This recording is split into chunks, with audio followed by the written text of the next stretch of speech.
Hello dear students, इस tutorial का topic है accountable, responsive and legitimate government. Means एक जिम्मेदार, एक उत्तरदायी और एक वैध लीगल गवर्नमेंट। इसके पहले वाले पार्ट में हमने स्टडी किया था कि how do we assess democracies outcomes, यानी डेमोक्रेसी से हमारी इतनी एक्सपेक्टेशंस होती हैं और डेमोक्रेसी के इस्टेब्लिशमेंट के मॉरल रीजंस भी हैं, प्रोटेंशियल रीजंस भी है, जो हमने पिछले ट्यूटोरियल में पढ़े थे और मैंने इन्हें एक्सप्लेन भी किया था। और डेमोक्रेसी को लेके हम पोजीशंस लेना शुरू कर देते हैं और अगर कुछ भी एक्सपेक्टेशंस हमारी पूरी नहीं होती हैं तो हम डेमोक्रेसी को ब्लेम देना भी शुरू कर देते हैं। तो हमने देखा था कि किस प्रकार से डेमोक्रेसी सिर्फ एक टाइप ऑफ गवर्नमेंट है जो आपको सिचुएशंस और कंडीशंस प्रदान करती है कि कैसे आप उन कंडीशंस का यूज़ करते हो to achieve something. Means it can only create conditions for achieving something and citizens have to take advantage of this conditions to achieve those goals. और उसके बाद हमें स्टडी करना था कि हम रीजनेबली क्या एक्सपेक्ट कर सकते हैं डेमोक्रेसी से और उसके बाद वास्तव में एक्चुअल आउटकम्स क्या हैं, यानी what are the records of democracies in the world. तो वो अब टॉपिक हम यहाँ पे पिकअप करने चल रहे हैं। अब वो पहला टॉपिक है अकाउंटेबल, मीन्स की एक जिम्मेदार। किसके प्रति जिम्मेदार? जनता के प्रति जिम्मेदार। रिस्पॉन्सिव मीन्स उत्तरदायी। तो किसके प्रति उत्तरदायी? मतलब किन लोगों के डिमांड्स को, एक्सपेक्टेशंस को पूरा करने की कोशिश करनी है गवर्नमेंट को, वो है पीपल। तो यहाँ भी पीपल, यहाँ भी पीपल। और लेजिटिमेट गवर्नमेंट का मतलब कि लोगों के द्वारा चुनी गई सरकार। मीन्स की मोस्ट लेजिटिमेट गवर्नमेंट वो होती है जिसे सिर्फ वो लोग चुनते हैं जिन पर उसे शासन करना होता है, यानी जनता की अपनी सरकार सबसे ज़्यादा लेजिटिमेट गवर्नमेंट मानी जाती है। मतलब किसी के द्वारा बैठाई गई गवर्नमेंट नहीं होती है, बल्कि पब्लिक खुद अपने ऊपर शासन करने के लिए खुद ही इस सरकार को चुनकर भेजती है। That is legitimate government. तो आइए देखते हैं टेक्स्ट मैटर में क्या दिया गया है। देयर आर सम थिंग्स, कुछ चीज़ें हैं, कुछ बातें हैं जो हमें डेमोक्रेसी में मिलनी चाहिए। Means democracy must provide. In a democracy we are most concerned with ensuring that people will have the right to choose their rulers and people will have control over the rulers। तो democracy का नाम आते ही, यानी लोकतांत्रिक व्यवस्था का ध्यान आते ही जो कुछ चीज़ें हमारे दिमाग में आती हैं वो ये आती हैं कि डेमोक्रेसी इस चीज़ को इंश्योर करती होगी, मतलब डेमोक्रेसी की सबसे बुनियादी चीज़ें जो हैं वो तो उसे प्रोवाइड करनी ही करनी है, नहीं तो डेमोक्रेसी कैसे रहेगी। वो ये है कि लोगों के पास चुनने का अधिकार होगा, वो अपने रूलर्स को चुन सकते हैं, यानी गवर्नमेंट को चुनकर भेज सकते हैं, और रूलर्स पे कंट्रोल का भी अधिकार जनता के पास होगा। हालांकि हम आगे पढ़ेंगे, लेकिन वोट देके अगर जनता चुनती है तो वोट देकर जनता अगले चुनाव में हटा भी देती है इनको। तो कंट्रोल तो जनता के ही पास है, इसीलिए इसे कहा जाता है कि लोकतंत्र, यानी लोगों का तंत्र, लोगों के द्वारा बनाया गया तंत्र। वेन एवर पॉसिबल, और जब भी संभव हो, एंड नेसेसरी, और ज़रूरी भी हो, तो citizen should be able to participate in the decision making. तो पहला तो हो गया कि चूज द गवर्नमेंट, फिर have control over the rulers, और तीसरा ये हो गया कि सिटीजन्स अगर ज़रूरत पड़ने पे, संभव हो, should be able to participate in decision. तो जो डिसीजन मेकिंग प्रोसेस होती है, जो निर्णय लेना होता है, उसमें पब्लिक पार्टिसिपेट भी कर सके। किस पब्लिक की हम बात कर रहे हैं? उस पॉलिसी से, उस डिसीजन से, उस एक्शन से जो लोग प्रभावित होने वाले हैं, जिन पर उनका इफेक्ट पड़ने वाला है। जैसे मान लीजिए कोई एजुकेशन पॉलिसी है जो अभी यहाँ पे इस गवर्नमेंट ने जारी की, 2020 एजुकेशन पॉलिसी काफ़ी दिन बाद हुई है और काफ़ी फ्लेक्सिबल पॉलिसी है। तो ये कौन लोग इससे प्रभावित होंगे? स्टूडेंट्स, टीचर्स, हमारी शिक्षा व्यवस्था। तो जो लोग प्रभावित होते हैं वे लोग स्टेक होल्डर्स भी कहलाते हैं। तो जो स्टेक होल्डर्स हैं जिन पर उसका असर पड़ने वाला है, अगर वो उसमें पार्टिसिपेट करें तो it will be a very good kind of democracy. तो डेमोक्रेसी से ये भी हमें ऑप्शन मिलता है और मिलना चाहिए और ये देना चाहिए, मतलब मस्ट एलिमेंट्स हम पढ़ रहे हैं। अब जैसे एजुकेशन पॉलिसी में गवर्नमेंट ने क्या किया कि ट्रांसपेरेंसी लाने के लिए पब्लिक डोमेन में डाल दिए गए थे कुछ क्वेश्चंस कि आप अपने सुझाव दीजिए, और पेरेंट्स के, टीचर्स के इतने सारे सुझाव, लाखों सुझावों के बाद, उसको स्क्रूटनी करने के बाद तब जाके कहीं सोच समझ कर ये पॉलिसी बनाई गई है। इसलिए इसका विरोध नहीं हुआ ज़्यादा। क्यों? क्योंकि पब्लिक ने खुद सुझाव दिए थे, पब्लिक की सुनकर गवर्नमेंट ने ये पॉलिसी बनाई है। जिन लोगों के लिए पॉलिसी बननी थी उन लोगों की बातों को सुनकर पॉलिसी बनाई गई है। इस तरह की पॉलिसीज़ मोस्ट एक्सेप्टेबल होती हैं पीपल को। तो देखिए पीपल ने कैसे पार्टिसिपेट किया इसमें, ये डेमोक्रेसी में होना चाहिए। Therefore the most basic outcome of democracy, इसलिए डेमोक्रेसी का सबसे बेसिक आउटकम जो होना चाहिए, यानी कि शुरुआती और at the root of democracy हम कह सकते हैं कि इतना तो मिलना ही मिलना है। जैसे मनुष्य की जो मुख्य 3 ज़रूरतें हैं वो है रोटी, कपड़ा और मकान। तो जिनके बिना कोई चीज़ चल नहीं सकती, कोई संस्था चल नहीं सकती, वो उसकी बेसिक्स होती हैं। Should be that it produces a government that is accountable. तो इसलिए चूँकि इसमें जनता मेन है, वही चुनती है, वही हटाती है और उसको निर्णय में भागीदार भी बनाना चाहिए, पार्टिसिपेंट भी बनाना चाहिए। तो इसलिए हम ये कह सकते हैं कि produces government that is accountable, यानी डेमोक्रेसी ऐसी गवर्नमेंट को प्रोड्यूस करती है जो जिम्मेदार है किसके प्रति, नागरिकों के प्रति। एंड रिस्पॉन्सिव, तो रिस्पॉन्सिव का मतलब होता है कि जैसे आपसे टीचर ने कोई क्वेश्चन पूछा तो आपने जवाब दिया, मैंने डिमांड किया और आपने आंसर किया, तो वो है रिस्पॉन्स। तो किसके प्रति रिस्पॉन्सिव होगी, तो नीड्स एंड एक्सपेक्टेशंस, यानी जनता की ज़रूरतें, जनता की आशाओं पे खरा उतरना, उसके प्रति उत्तरदायी होना, यानी जनता जो चाहती है, जनता जो आशा करती है उसको पूरा करना। This is called responsiveness of government. तो अकाउंटेबल और रिस्पॉन्सिव का मीनिंग आपको समझ में आ ही गया होगा। अब जैसे उदाहरण के लिए हम स्कूल का ही उदाहरण लें तो टीचर प्रिंसिपल के प्रति अकाउंटेबल है, प्रिंसिपल मैनेजमेंट या मैनेजरियल बोर्ड के प्रति अकाउंटेबल है, मैनेजमेंट जो स्कूल ओपन करता है वो सीबीएसई बोर्ड का स्कूल है तो सीबीएसई की नॉर्म्स के प्रति अकाउंटेबल है। जहाँ किसी की अकाउंटेबिलिटी फेल होती है वहाँ पे कोई ना कोई एक्शन लिया जा सकता है। अब चूँकि सरकार को जनता चुनती है इसलिए सरकार किसको जवाबदेह है, यानी किसके प्रति अकाउंटेबल है, अकाउंटेबल मतलब जवाबदेह, वो है जनता के प्रति। कि मान लीजिए कंस्टिट्यूंसी जिसका नाम है ए है, तो वहाँ से कोई एमपी चुन के गया है तो वो एमपी की जिम्मेदारी है कि वो जहाँ से चुन के गया उनके प्रति जिम्मेदारी निभाए और उनके डिमांड्स के प्रति, एक्सपेक्टेशंस के प्रति रिस्पॉन्सिव हो। नहीं तो अगले चुनाव में जब वो आएगा तो लोग उससे जिम्मेदारी पूछेंगे ना कि तुमने क्या किया, हमने तुम्हें क्यों भेजा था, जिस लिए भेजा था वो ज़रूरतें पूरी क्यों नहीं की, जवाब दो। तो ये जवाबदेही अकाउंटेबिलिटी होती है और फिर उसे हराया जा सकता है। तो अल्टीमेट अकाउंटेबिलिटी जनता के प्रति होती है डेमोक्रेसी में। Before we go into this question, इस क्वेश्चन में जाने से पहले, यानी अकाउंटेबिलिटी और रिस्पॉन्सिव वाला जो क्वेश्चन है, we face another common question. एक क्वेश्चन और हम फेस करते हैं कि is the democratic government efficient, क्या डेमोक्रेटिक गवर्नमेंट इफिशिएंट होती है।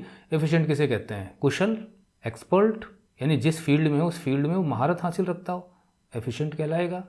चीज़ों को अच्छे ढंग से कर सकता हो, एफिशिएंट कहलाएगा। फंस रहा है, नहीं कर पा रहा, उलझ रहा है तो एफिशिएंट नहीं कहलाएगा। Is the democratic government efficient, क्या डेमोक्रेटिक गवर्नमेंट एफिशिएंट होती है, ये क्वेश्चन उठता है। आपके मन में नहीं उठा होगा तो अब उठना चाहिए। इज इट इफेक्टिव, क्या डेमोक्रेटिक गवर्नमेंट प्रभावी होती है, क्योंकि इतने ज़्यादा प्रोसीजर्स होते हैं उसके अंदर, जनता के प्रति जिम्मेदार होती है तो जनता को साथ लेकर चलने में प्रॉब्लम नहीं आती। Some people think that democracy produces less effective government, क्योंकि कुछ लोग ये मानते हैं कि डेमोक्रेसी में जो गवर्नमेंट होती है वो लेस इफेक्टिव होती है, ज़्यादा प्रभावी सरकार नहीं होती है।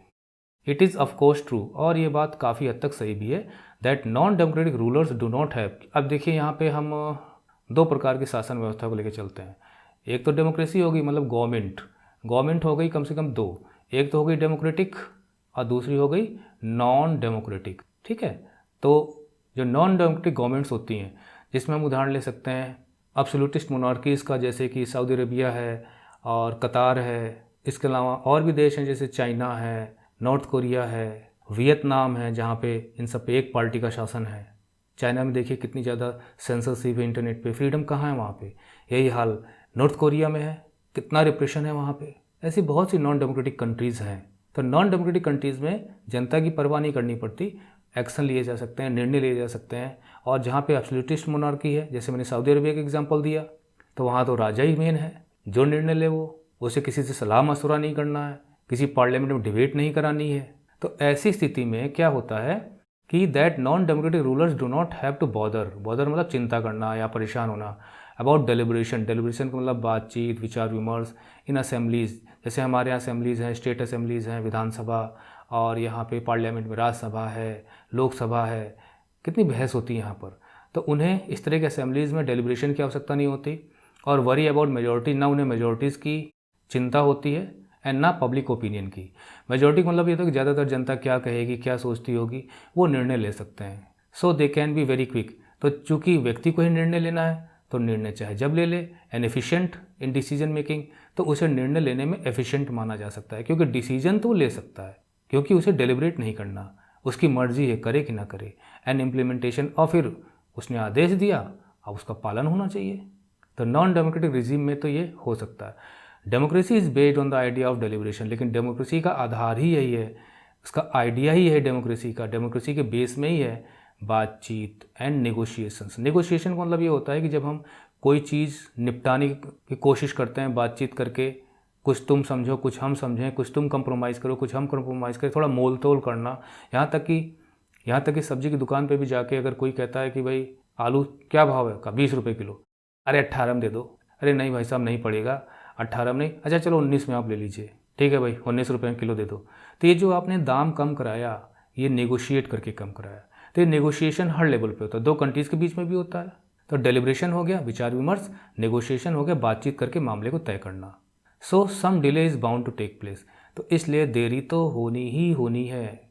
अब जैसे आपने अपने फ्रेंड से कहा, उसके घर पे पहुँचे, चल यार खेलते हैं, क्रिकेट मैच है, यहाँ से 1 किलोमीटर ग्राउंड है, वहाँ पे आई हुई है दूसरी field.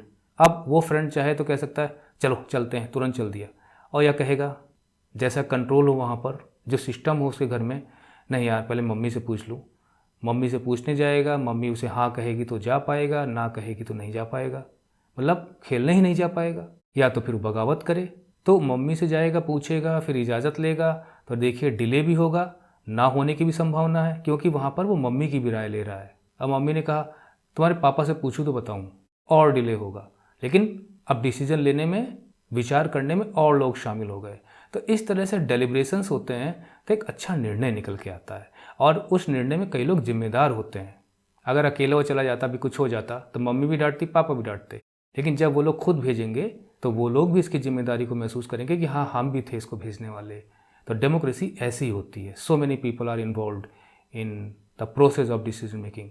Does that make democratic government inefficient? तो क्या इस डिले की वजह से, देरी की वजह से, यानी निर्णय लेने में जो देरी होती है, तो क्या हम गवर्नमेंट को इनएफिशिएंट मान सकते हैं, अकुशल मान सकते हैं कि देखो नॉन डेमोक्रेटिक गवर्नमेंट में तो सुबह राजा उठा, उसके मन में आया, उसने निर्णय ले लिया। या वियतनाम में, या चाइना में, या नॉर्थ कोरिया में छोटी सी बैठक की, निर्णय लिया, लागू कर दिया। कौन रोकने टोकने वाला है? कोई अपोजिशन है ही नहीं उस टाइप का। और डेमोक्रेसी में बातचीत करो, टाइम लगेगा, कमेटी बिठाओ, तमाम प्रोसीजरल नॉर्म्स को फॉलो करना पड़ता है।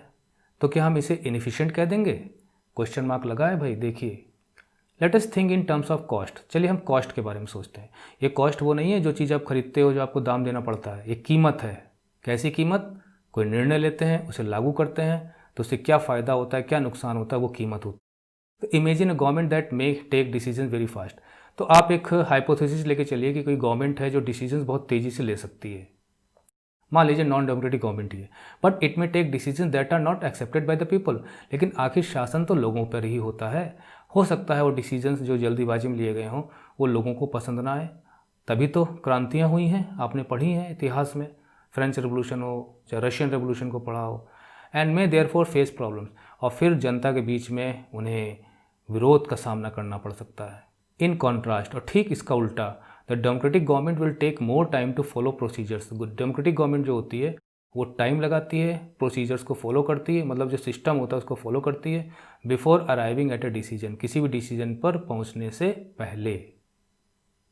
But because it has followed procedures, लेकिन चूंकि उसने प्रोसीजर्स को फॉलो किया है, इट्स डिसीजंस में बी बोथ मोर एक्सेप्टेबल, इसलिए इसके डिसीजंस जो हैं वो ज़्यादा एक्सेप्टेबल होंगे, लोगों को ज़्यादा स्वीकार होंगे, एंड मोर इफेक्टिव, और ज़्यादा इफेक्टिव भी होंगे। मतलब अगर जनता उसको स्वीकारेगी तो इफेक्टिव भी होगा।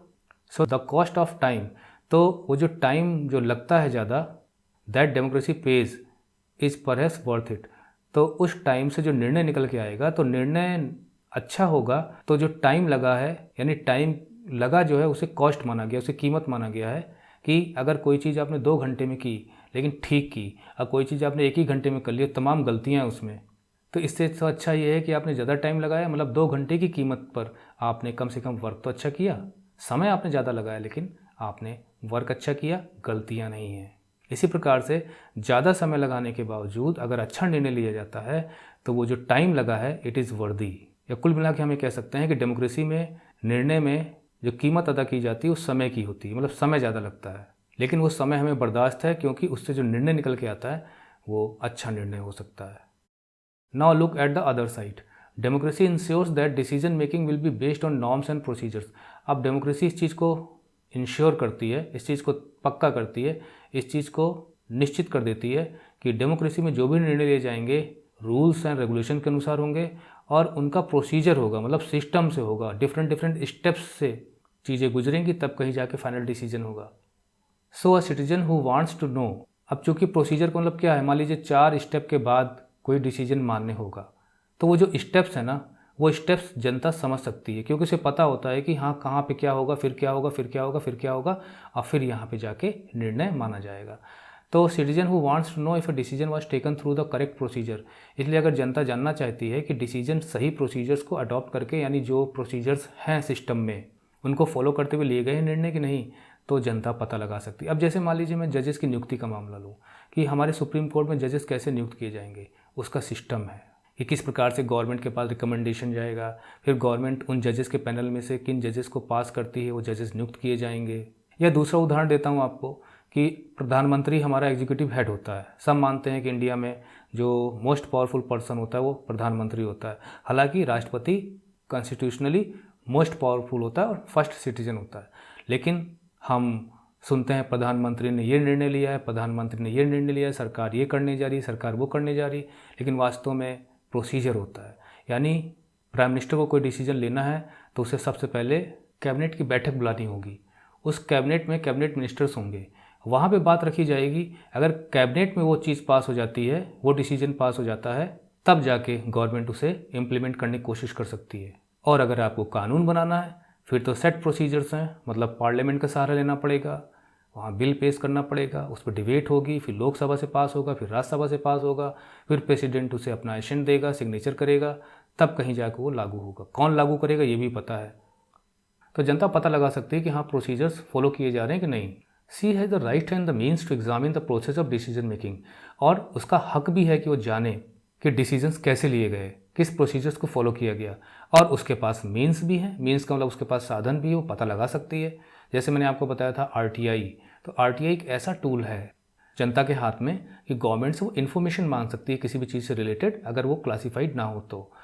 This is known as transparency, इसी को कहते हैं ट्रांसपेरेंसी। मीन्स निर्णय किन प्रोसीजर्स को फॉलो करके लिए गए हैं और निर्णय क्या है। अगर जनता इसको जान सकती है, उसके पास तरीके हैं जानने के कि प्रोसीजर्स कौन से अडॉप्ट किए गए, तो निश्चित है हम उसे ट्रांसपेरेंसी ही कहेंगे। ट्रांसपेरेंसी का मतलब होता है कि आप आर पार देख सको, पर्दे के पीछे क्या हो रहा है आप तभी देख पाओगे जब पर्दा ट्रांसपेरेंट होगा। नॉन डेमोक्रेटिक गवर्नमेंट्स में ट्रांसपेरेंसी नहीं होती। एक समय ऐसा था कि पार्लियामेंट में क्या हो रहा है हमें पता नहीं चलता था, सिर्फ मीडिया में जो खबरें आती थी जान पाते थे।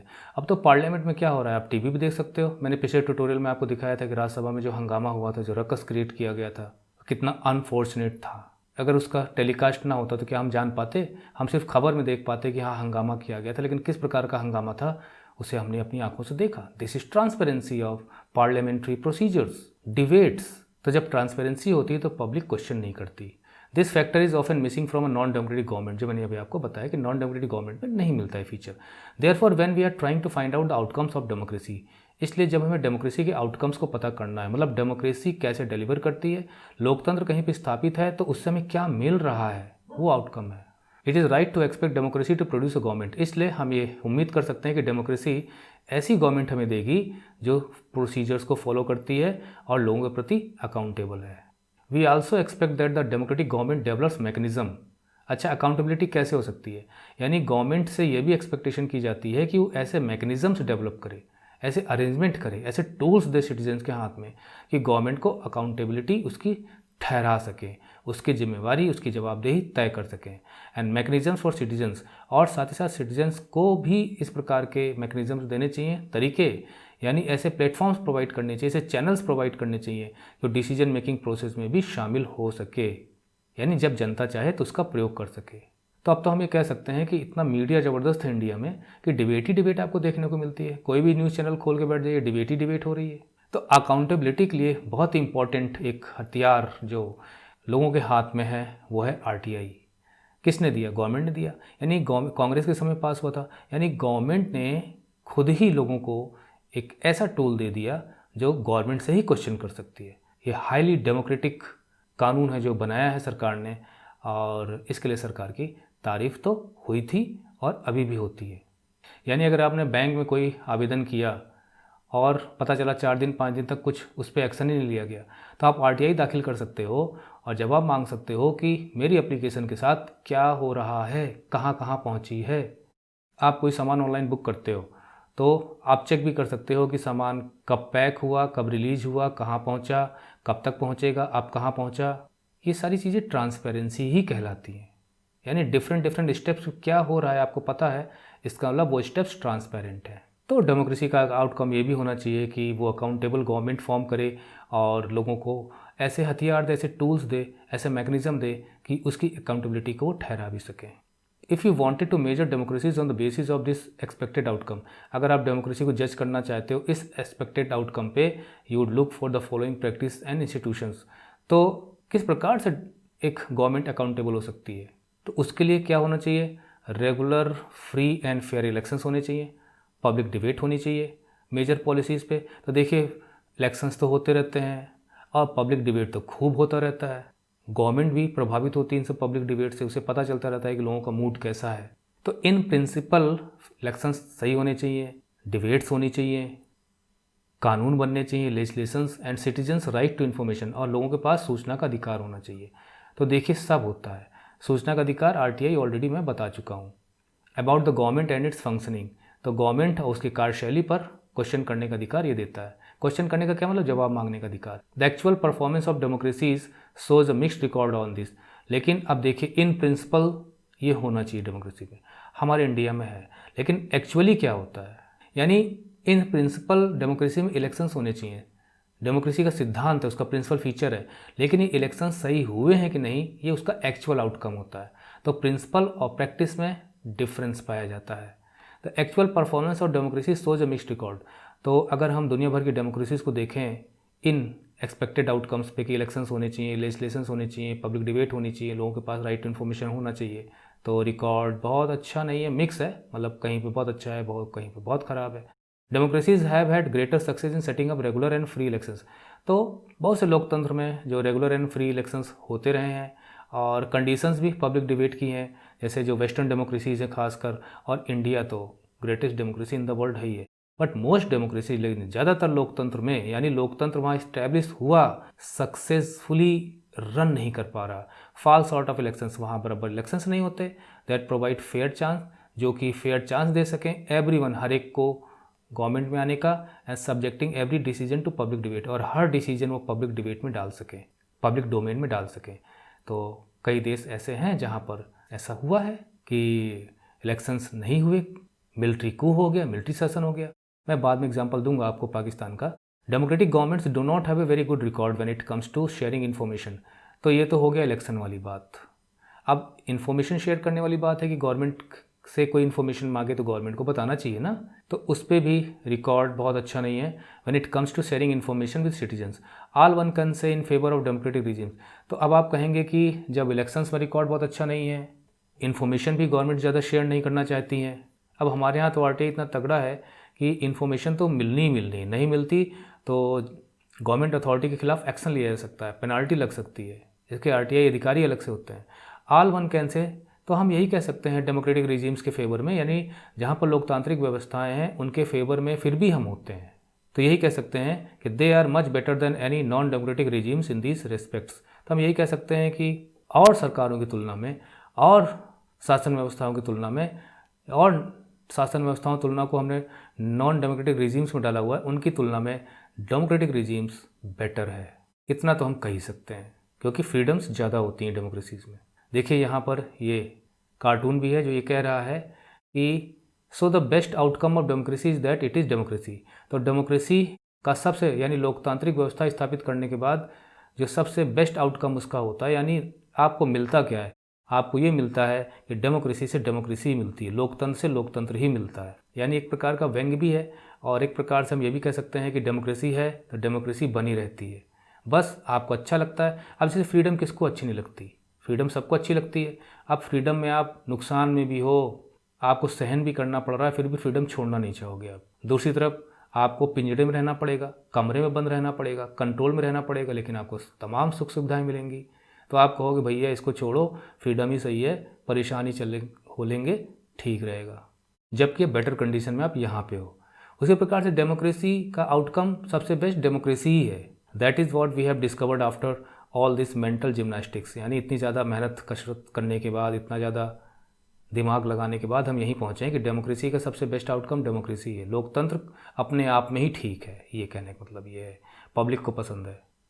इन दिस रिस्पेक्ट्स, मतलब इलेक्शंस को और अकाउंटेबिलिटी को, शेयरिंग इन्फॉर्मेशन को, इन सब को लेके चलें तो नॉन डेमोक्रेटिक रिजीम से अच्छी डेमोक्रेटिक रिजीम्स है, भले वो उम्मीद के मुताबिक काम नहीं करती हैं। In substantive terms it may be reasonable to expect from democracy a government that is attentive to the needs of demand.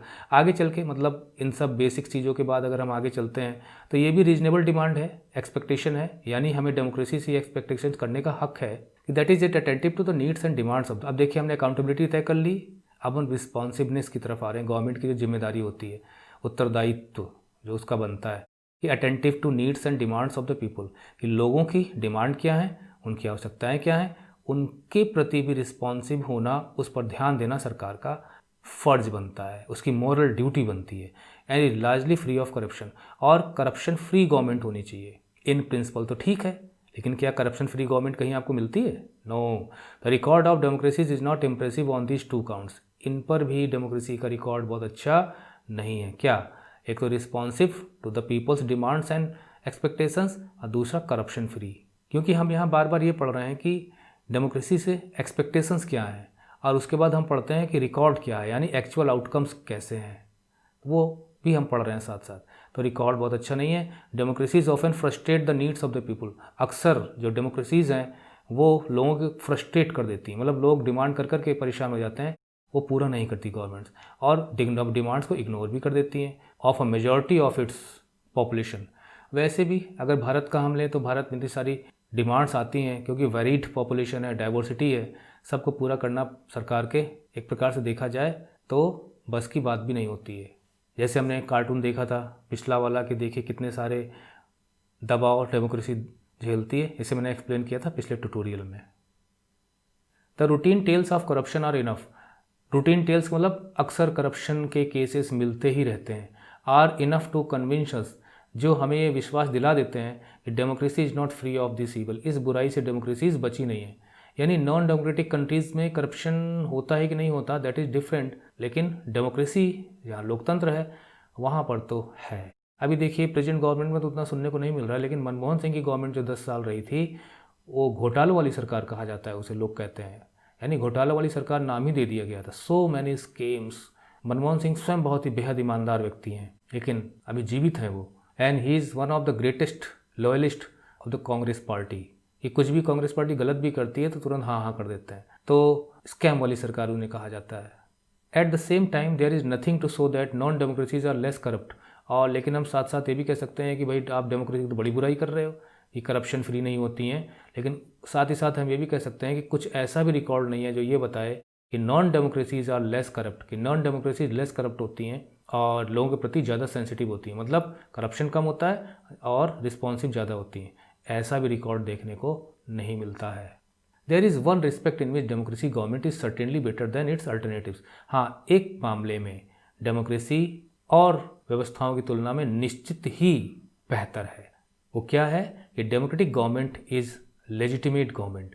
देखिए लेजिटिमेट गवर्नमेंट उसे कहते हैं जो कॉन्स्टिट्यूशन के हिसाब से बनाई जाती है। तो आप कहेंगे सर कि जहाँ पे वन पार्टी शासन है, क्या चाइना में कॉन्स्टिट्यूशन नहीं है? कॉन्स्टिट्यूशन है, लेकिन वो कॉन्स्टिट्यूशन लोगों को फ्रीडम नहीं देता, क्योंकि शासन होता है जनता पे। तो सबसे ज़्यादा एक्सेप्टेड, सबसे ज़्यादा सपोर्ट जनता के बीच में जिस सरकार का होगा, वो सरकार वो होगी जो जनता खुद चुनेगी। तो इसलिए मोस्ट वैलिड, या हम कह सकते हैं कि जो वैलिड गवर्नमेंट है वो डेमोक्रेसी ही होती है। क्यों? क्योंकि डेमोक्रेसी जनता के द्वारा सरकार बनाई जाती है। डेमोक्रेसी में सरकार को चुनती है जनता, इसलिए एक वैलिड गवर्नमेंट है। It is valid government because it is chosen bye the people themselves and for themselves. और जो सरकारें होती हैं जो कि वहाँ पे जनता को चुनने का अधिकार उस तरह से नहीं मिलता जैसे डेमोक्रेसी में मिलता है, तो इसलिए हम ये कह सकते हैं कि वहाँ पे सरकारें डेमोक्रेटिक गवर्नमेंट्स की तुलना में उतनी वैलिड नहीं होती।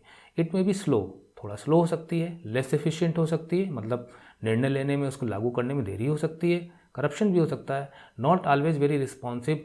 सरकार पर हम ये भी आरोप लगा सकते हैं कि भाई पब्लिक की डिमांड को पूरा नहीं करती हैं समय से, क्लीन भी नहीं हो सकती हैं, साफ़ सुथरी सरकार भी नहीं हो सकती है। But a democratic government is people's own government. लेकिन डेमोक्रेटिक गवर्नमेंट लोगों की अपनी सरकार होती है, और जो अपना है, अच्छा है बुरा है, हमारा है, अपना है, ये फीलिंग ऑफ सेटिस्फेक्शन रहता है। जैसे मैंने ऊपर उदाहरण दिया था कि फ्रीडम लोगों को सबको पसंद है, उसी प्रकार से डेमोक्रेसी सबको पसंद है, क्योंकि इसमें फ्रीडम मिलती है। That is why there is an overwhelming support for the idea of democracy. इसलिए ओवरवेलमिंग मतलब खूब खुलकर भरपूर सपोर्ट डेमोक्रेसी को मिलता है ऑल ओवर द वर्ल्ड, पूरे संसार में। और सबसे बड़ी बात यह है कि एज द अकम्पनिंग एविडेंस, यानी कि जो हमें सबूत और देखने को मिलता है वो ये है कि साउथ एशिया से अगर हम देखें the support exist in countries with democratic regimes as well as countries without democratic regimes. India South Asia में ही है, यानी साउथ एशिया में लगभग इंडियन सबकॉन्टिनेंट की कंट्रीज आ जाती हैं, इंडिया को मिला के 8 कंट्रीज। तो सपोर्ट जहाँ पे कंट्रीज़ में डेमोक्रेसी है वहाँ पे भी है, और जिन कंट्रीज़ में डेमोक्रेसी नहीं है वहाँ पे भी लोग डेमोक्रेसी की डिमांड करते रहते हैं।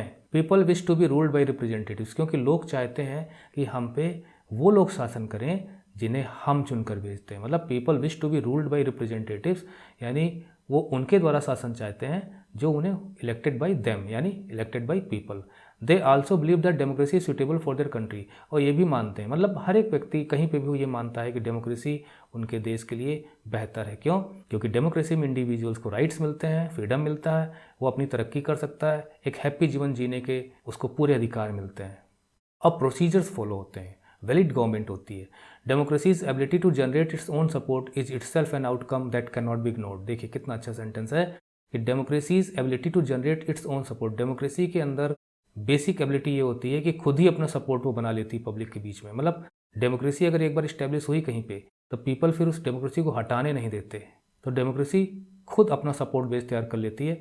Outcome that can not be ignored, democracy का ये आउटकम बहुत ज़बरदस्त आउटकम है कि डेमोक्रेसी इस्टेब्लिश हुई तो लोग डेमोक्रेसी को फिर वहाँ से हटने नहीं देते, डेमोक्रेसी खुद अपना सपोर्ट बेस तैयार कर लेती है। ये डेमोक्रेसी का आउटकम है। ऐसा आउटकम किसी और व्यवस्था में देखने को नहीं मिलता। मोनार्की जहाँ है लोग हटाना चाहते हैं, ऑटोक्रेसी जहाँ है लोग हटाना चाहते हैं, डिक्टेटरशिप जहाँ है वहाँ लोग हटाना चाहते हैं, सपोर्ट नहीं करते। डेमोक्रेसी को लोग ही सपोर्ट करते हैं। पीपल्स ओन गवर्नमेंट होती है ना डेमोक्रेसी में। जैसे मैंने फ्रीडम को उदाहरण दिया था कि फ्रीडम अगर आपको मिलती है तो कौन फ्रीडम को नहीं चाहेगा, यानी फ्रीडम एक व्यक्ति को मिल गई तो फ्रीडम को बनाए रखना चाहेगा, यानी freedom generates it's own support. उसी तरफ दूसरी तरफ डिसिप्लिन में लोगों को रखा जाए, कंट्रोल में लोगों को रखा जाए, भले अच्छी कंडीशन में रखा जाए। अब जैसे मान लीजिए चाइना है, नॉर्थ को चाइना एडवांस्ड कंट्री हो गया है, काफ़ी सुख सुविधाएं हैं, लोग वहाँ के खुश भी हैं। नॉर्थ कोरिया है, वो भी एडवांस्ड है, ठीक ठाक है कंट्री है। लेकिन हांगकॉन्ग देखिए, हांगकॉन्ग हालांकि चाइना का एक प्रकार से ऑटोनोमस रीजन है, लेकिन इतना खुशहाल होते हुए डेमोक्रेसी के लिए इतना ज़्यादा प्रदर्शन। जहाँ जहाँ डेमोक्रेसी नहीं, लोग डेमोक्रेसी चाहते हैं कि हमें हमारे द्वारा चुनी हुई सरकार चाहिए, हमें फ्रीडम चाहिए, हमें राइट्स चाहिए, हमें खुलकर जीने की आज़ादी होनी चाहिए, हमें धर्म की आज़ादी होनी चाहिए, हमें लैंग्वेज की आज़ादी होनी चाहिए। तो democracy gives you freedoms and rights to achieve any goals you like on condition that it does not violate the rights of others. देखिए यहाँ पे ये कुछ डेटा दिए गए हैं, डेटा थोड़े पुराने हैं, यानी 2007 के हैं। Democracy is preferred over dictatorship everywhere except Pakistan. Pakistan को छोड़ दिया जाए तो डेटा ये शो करते हैं कि डिक्टेटरशिप पसंद नहीं की जाती, डेमोक्रेसी हर जगह पसंद की जाती है। देखिए साउथ एशिया है, मतलब कि पाकिस्तान हो गया, अफ़गानिस्तान हो गया, इंडिया हो गया, और भूटान हो गया, श्रीलंका हो गया, नेपाल हो गया, मालदीव्स हो गया, यहीं पे ये सब इंडियन सबकॉन्टिनेंट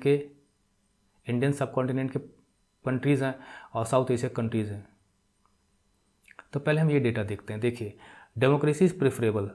मान लीजिए हम लोग 100 लोगों को लेके चलते हैं, तो उन 100 लोगों में से डेमोक्रेसी अच्छी लगती है, हम प्रीफर करते हैं हमारे देश में डेमोक्रेसी होनी चाहिए।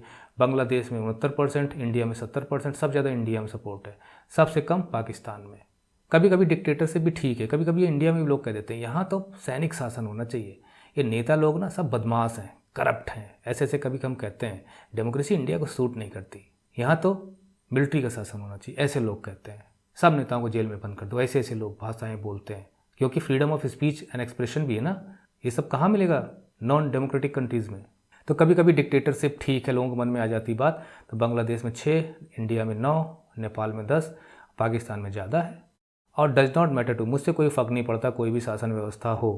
तो देखिए बांग्लादेश में 25 लोग ऐसे हैं जो मतलब उदासीन है, इंडिफरेंट है। ऐसे लोगों को ऐसे नहीं होना चाहिए, अरे यस नो किसी में तो पार्टिसिपेट करो। इंडिया में 21 लोग हैं जो कहते हैं हाँ हमें नहीं फ़र्क पड़ता कोई भी शासन व्यवस्था हो। नेपाल में ज़्यादा हैं, और पाकिस्तान में तो चूँकि वहाँ पे अभी मैं आपको बताता हूँ कि क्या हाल रहा है वहाँ पे, तो लोग ऊब चुके हैं, वहाँ पे भरोसा नहीं है वहाँ की डेमोक्रेसी के लोगों को। और डेमोक्रेसी प्रेफरेबल है, इंडिया से भी ज़्यादा श्रीलंका में लोग पसंद करते हैं। यहाँ डेटा देखिए आप कि how suitable is democracy, democracy आपकी कंट्री के लिए कितनी अच्छी है। तो साउथ एशिया में कुल मिलाकर 88% हैं, ये डेटा आप देख लीजिए। इसमें भी इंडिया, श्रीलंका, बांग्लादेश 90+ में है, पाकिस्तान 90 बिलो है, नेपाल भी 90 बिलो। नेपाल में भी कई कॉन्स्टिट्यूशन बने हुए हैं, तो वहाँ पे भी डेमोक्रेसी फेल होती चली आ रही थी। अभी स्टेबिलिटी है कुछ। Overwhelming support for democracy, democracy का सपोर्ट कितना है, कितने लोग एग्री करते हैं कि जो रूलर्स हैं हमारे वो हमारे द्वारा चुने जाने चाहिए। तो उसमें देखिए स्ट्रांगली एग्री, और जो ये थोड़ा सा लाइट कलर में है एग्री।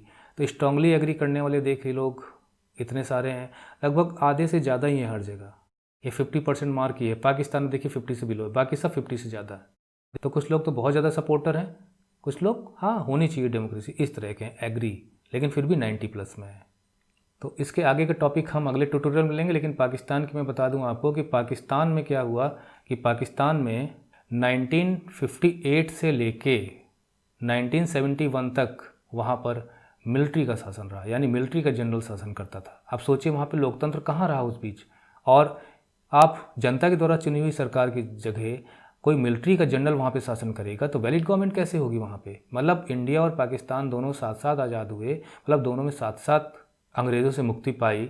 लेकिन देखिए हमारे यहाँ एक ही कॉन्स्टिट्यूशन आज भी वर्क कर रहा है, हमारे यहाँ चुनाव भी बराबर होते रहे। अगर हम ब्रीफ पीरियड ऑफ इमरजेंसी छोड़ दें जो इंदिरा गांधी ने लागू की थी, तो हमारे यहाँ लोकतंत्र बराबर बना रहा है। लेकिन पाकिस्तान में देखिए 9 या 10 साल से ज़्यादा ही पीरियड रहा है जब भी यहाँ पे, इसको मिलिट्री कू कहते हैं। मतलब चुनी हुई सरकार को हटाकर वहाँ पे जब कोई मिलिट्री शासन कर लेता है, वहाँ पे जनरल शासन करना शुरू कर देता है, तो उसे मिलिट्री कू कहते हैं, यानी COUP, मिलिट्री कू, तख्ता पलट। इसके बाद 1977 से 1988 तक, और फिर 1999 से 2008 तक आपने परवेज़ मुशर्रफ का नाम सुना होगा। तो 1999 से लेकर 2008 तक यही परवेज़ मुशर्रफ जनरल थे उस वक्त, तो मिलिट्री शासन उनके समय में था। फिर चुनाव कराए गए, तब से 2008 से लेकर अभी 2020 तक ये जो वीडियो बनाया जा रहा था, लगभग 12 साल से तो फिलहाल वहाँ पे मिलिट्री कू नहीं हुआ है। लेकिन कोई गारंटी नहीं है कि आगे नहीं होगा। तो यहाँ डेमोक्रेसी की तो हत्या होती रही ना।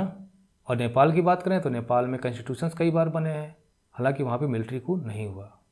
तो इस प्रकार से हमने बहुत ही इंटरेस्टिंग टॉपिक पढ़ा इसमें कि डेमोक्रेसी में हमें एक ऐसी गवर्नमेंट मिलनी चाहिए जो अकाउंटेबल हो, रिस्पॉन्सिव हो और लेजिटिमेट गवर्नमेंट हो, यानी लोगों के द्वारा चुनी गई सरकार हो। और फिर हमने देखा कि एक्चुअल आउटकम्स क्या है, कितनी अकाउंटेबल होती है, कितनी रिस्पॉन्सिव होती है, कितनी लेजिटिमेट गवर्नमेंट होती है। ये देखिए कार्टून यहाँ भी है कि गवर्नमेंट के पास हमारा कितना ज़्यादा डेटा होता है, what knows about you government. देखिए ये है, तो देखिए ये कितना यहाँ से छोटा सा लेंस है और कितनी ज़्यादा इन्फॉर्मेशन आपकी उसके पास है। और इधर देखिए आप, पब्लिक यहाँ से झांकने की कोशिश कर रही है तो उसे क्या दिखाई देगा आप बताइए, क्योंकि ये तो सीधा इस तरह से जा रहा है, और जबकि हैंडल इनके पास है, वो चाहें तो इसे ऊपर कर सकते हैं, नीचे कर सकते हैं। तो हमारे पास गवर्नमेंट के बारे में कितनी जानकारी है, ये ट्रांसपेरेंसी पे डिपेंड करता है कि सरकार कैसे वर्क कर रही है। अब देखिए वोटर ID है, आधार कार्ड है, यानी कितने डेटा, राशन कार्ड है, कितने डेटा सरकार के पास होते हैं। यही नहीं, प्राइवेट कंपनीज़ के पास कितने डेटा होते हैं। डेटा लीक तो आजकल एक इशू बन चुका है, खासकर सोशल नेटवर्किंग साइट्स और इंटरनेट के ज़माने में प्राइवेसी लीक एक इशू है। इसको रेगुलेट करने की बात उठती रहती है समय समय पे। एनीवे, ये ट्यूटोरियल यहीं भी खत्म होता है। Thank you for watching the video tutorial. See you in the next video with another video tutorial. Till then good bye, take care.